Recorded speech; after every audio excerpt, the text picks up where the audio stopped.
जय मां सरला जय गुरुदेव। नमस्कार दर्शक बंधु, एस्ट्रो पैराडाइज यूट्यूब चैनल को मु आपनकर एस्ट्रो फ्रेंड डॉक्टर जगदानंद आचार्य आपण मानकु स्वागत करूची।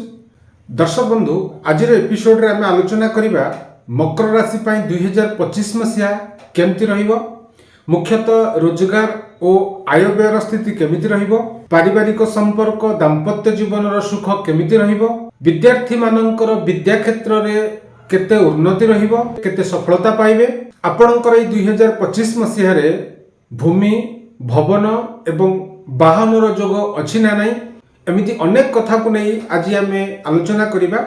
टॉपिक बहुत बढ़िया अच्छी, आपन को निवेदन करी शेष पर्यंत वीडियो को देखंतु। जदि चैनल को सब्सक्राइब करना प्रथम थर देखुंते ताले सब्सक्राइब करंतु, पाखर थिबा बेल आइकन को प्रेस करी ऑल ऑप्शन को क्लिक करंतु, वीडियो को लाइक करिवे। आपनक मनरे टॉपिक को नै जदि किछि क्वेश्चन बा डाउट रहउछि ताल मते कमेंट बॉक्स रे निश्चय लिखिबे। दर्शक बंधु, आउ डेरी करिबानी, आसंत आरंभ करिबा आजिर अध्याय को।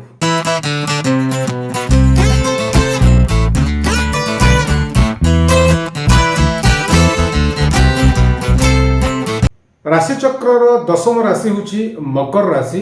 2025 मसीहार शुभाशुभ जानिबा पूर्वरु प्रथमे आसंतु नजर पकई नबा मकर राशिर स्वभाव एवं व्यक्तित्व उपरे। मकर राशि होछि राशि चक्रर दशम राशि। मकर राशिर अधिपति ग्रह होचंती शनि। मकर राशि होछि चर राशि। मकर राशिर इष्ट देवी अटंती दक्षिण काली, इष्ट देव देवाधिदेव महादेव एवं वीर बजरंग बाली। मकर राशि पई शुभ संख्या रही 1, शुभ रंग कला एवं धूसर रंग। जदि आमे मकर राशि व्यक्ति विशेष मानकर स्वभाव को विचार करिबा ताहले आपणक राशि स्वामी शनि। शनि होचंती न्यायकारक ग्रह, एणु मकर राशि व्यक्ति विशेष माने बड़ अनुशासन प्रिय होइथांती, सचोट गणसेवी एवं परिश्रमी अटंती। काहारी तोषामत कथारे एमाने केबे भी प्रभावित हुअंती नाही। जीवन में जेते बड़ विघ्न आसिले मध्य से सबको सह्य करी से माने निज काम को निजे करिथांती। एमाने शनि महाग्रह परी बेस प्रतापी एवं जुक्तितर्क पटु। एमाने चतुर, धार्मिक, परोपकारी, विलासी, प्रकृति प्रेमी हेबा संगे संगे क्षणकोपी होइथांती। अर्जित धनरु बेसी भाग निज पई केवल खर्च करिथांती, जहा पई परिवार रे समस्या देखा देई थाए। मकर राशि नारी मानक कथा जदि आबे विचार को नबा ताहले एमाने कल्पना विलासिनी, दुर्बल मना एवं सुरसिका होइथांती। एथि सहित सदाचारिणी, उत्तम गृहिणी, सत्यव्रता, संयत मना, नीति नियम पालनकारी एवं पुराना नीति नीति विचारधारा को एमाने बेसी पसंद करती। दर्शक बंधु, ए 2025 मसीह ग्रह मानक मध्य गोटे बड़ परिवर्तन होगा जाउची। ए 2025 मसीह मुख्यतः 4टी बड़ ग्रह सेमाने सेमानकर राशि परिवर्तन करिवे। से 4टी मुख्य ग्रह होचंती शनि, राहु, केतु एवं देवगुरु बृहस्पति। शनि राशि परिवर्तन करिवे मार्च 29 तारिख रे, राहु एवं केतु राशि परिवर्तन करिवे मे 18 तारिख रे, देवगुरु बृहस्पति राशि परिवर्तन करिवे मे 15 तारिख रे।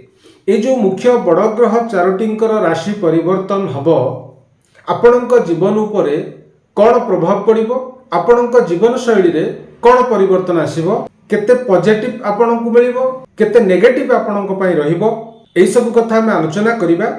प्रथमे आसंतु जानिबा शनि महाग्रहकर राशि परिवर्तन रे आपणक उपरे की प्रकार प्रभाव पकेइबो। शनि महाग्रह राशि परिवर्तन कले ताहा आपणक पई वरदान रहिबो ना आपणक पई अभिशाप रहिबो, आलोचना करिबा। शनि मार्च 29 तारिख पर्यंत आपणक राशि ठारू द्वितीय भाव रे गोचर करिवे। द्वितीय स्थान धन स्थान, संचय स्थान एवं कुटुंब स्थान। आपणक राशि रा द्वितीय भाव कुंभ राशि।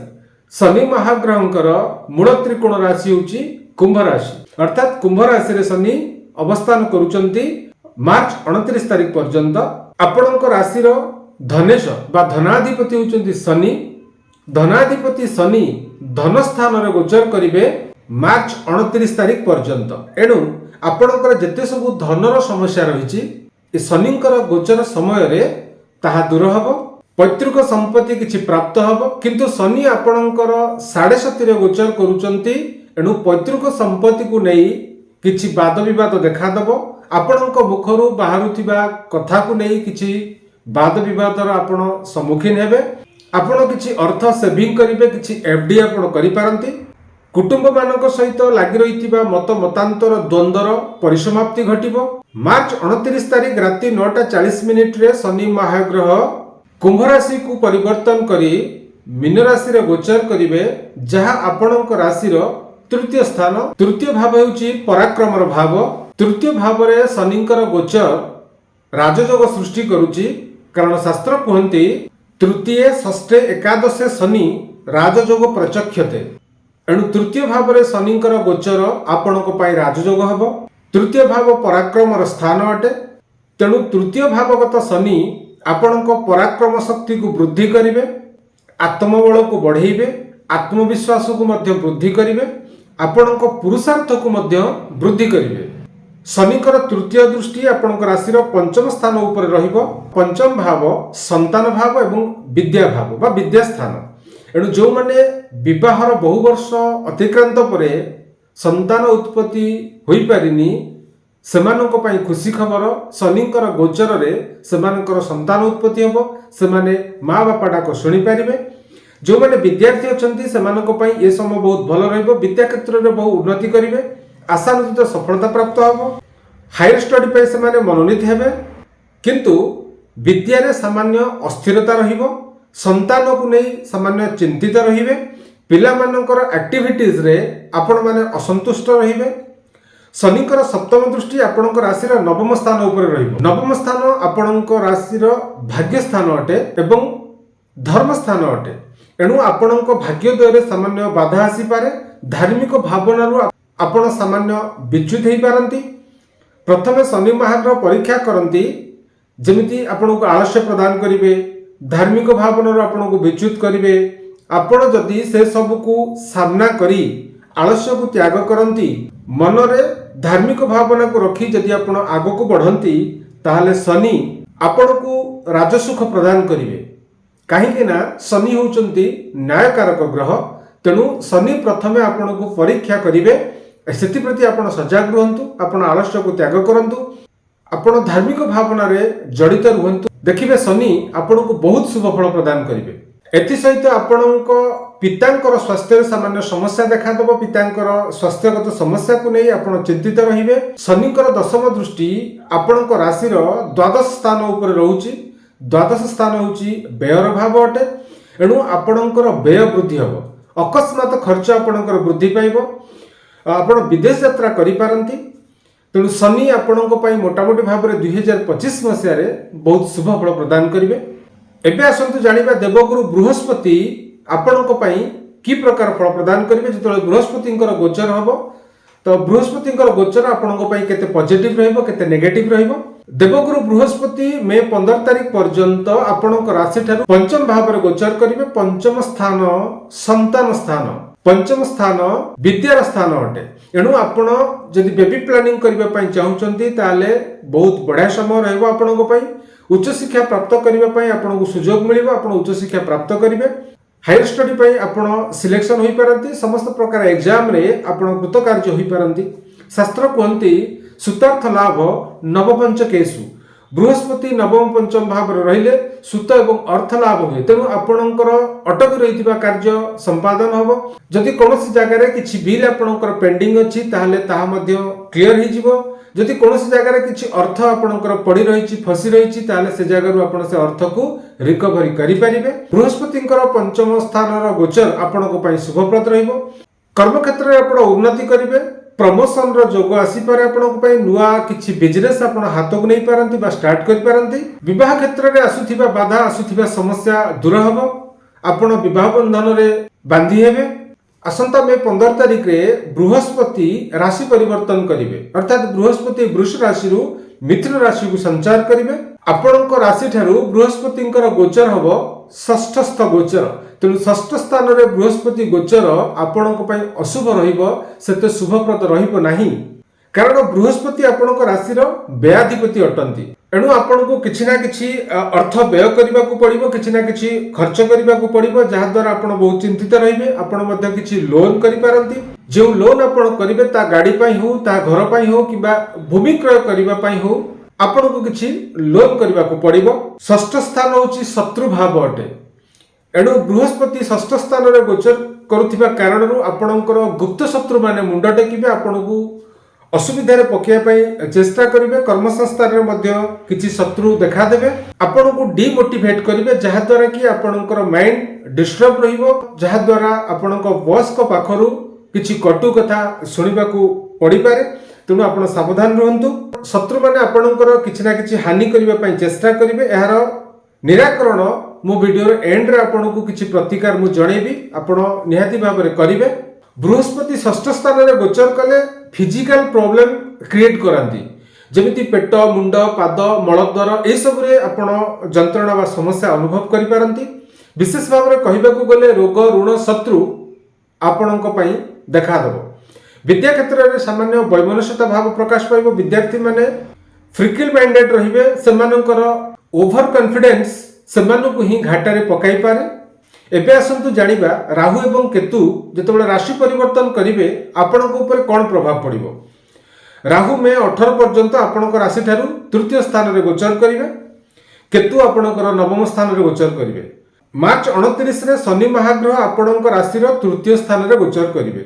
पूर्वरु तृतीय स्थान रे राहुंकर गोचर अछि। कहिबाकू गले मार्च 29 रु मे 18 पर्यंत आपणक राशि तृतीय भाव में शनि एवं राहु एकत्र रहिबे। एई समय आपणक पई अति सुवर्ण समय रहिबो। आपण बहुत दिन रु जहा अभिलाष रखिथिबे से अभिलाष आपण पूर्ण करिवे। जो काम आपणकर डिले ही रहिथिबो से टाइम भितर से काम रे आपण सफलता पाइबे। कहबाकू गले बहुत दिन आशा आकांक्षा आपणकर मेंटिबाकू जाउची जेतेबेले राहु एवं शनि तृतीय स्थान रे एकत्र गोचर करिवे। मे 18 पर राहु आपणकर राशि द्वितीय भाव में संचार करिवे। द्वितीय भाव होउची धनर भाव, संचयर भाव, कुटुंबर स्थान। द्वितीय स्थानगत राहु एडिक्टेड करि पारंती। आपणकर खाइबा पीबा को नहीं टिके संयमता रक्षा करबाकू पड़िबो। जेमिति कोनोसी अहितकर पदार्थ बा द्रव्य आपण ग्रहण न करंतु। कहीं राहु द्वितीय स्थान में संचार करिवार अर्थ आपण को निशा प्रति आग्रह क्रिएट करेंगे। निशा आड़ को आपन को टाणी नेबे। आपन को निशार एडिक्शन लागि जिवो। तेणु आपण पान बीड़ी सिगरेट अल्कोहल ए सबुठु दूरे रुहंतु। कहीं आपन को कहली राहु ए सब आड़ को आपन को आकृष्ट करिवे।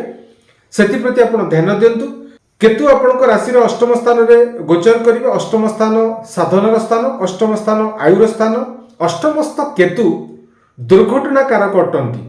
एणु सेति प्रति आपण टिके सावधान रहिबे, टिके ध्यान रहिबे। साधनारु धर्म कार्यरु पूजा पाठरु मंत्र जपरु आपण केबे भी विच्युत होंतुनी। काईना अष्टमस्थ केतु बहुत हानिकारक अटंती। तेणु आपण सब बेले पूजा पाठ रे मनोनिवेश करंतु। धर्म कार्य रे आपण जोड़ी ही रुहंतु, साधना करंतु। आपणको पई राहु एवं केतुंकर गोचर शुभप्रद रहिबो। एबे आसंतु जानिबा जो ग्रह मानकर गोचर रे हमकु अशुभ फल प्राप्त होउची तो सेही अशुभ फल को दूर करिबा पई, अशुभत्व को दूर करिबा पई हम शास्त्र रे कोन रहिची प्रतिकार। प्रथम प्रतिकार आपनकु कहबी श्री बजरंगबलींकर उपासना करंतु। प्रत्येक दिन आपण श्री हनुमान को दर्शन करंतु, हनुमान चालीसा पाठ करंतु। प्रत्येक शनिवार आपण हनुमान मंदिर रे राशि तेलर दीप लगांतु, हनुमान को तैलाभिषेक करांतु। आपणक पई बहुत शुभप्रद रहिबो। 2 नंबर उपाय प्रतिदिन स्नानादि कर्म पर तंबा पात्र रे जल भरी सेतिर अल्प कला राशि पकाई भगवान सूर्य नारायण को आपण समर्पण करंतु। जल समर्पण करबा समय रे ओम घृणी सूर्याय नमः मंत्र को आपण जप करंतु। आपणक पई बहुत शुभप्रद रहिबो।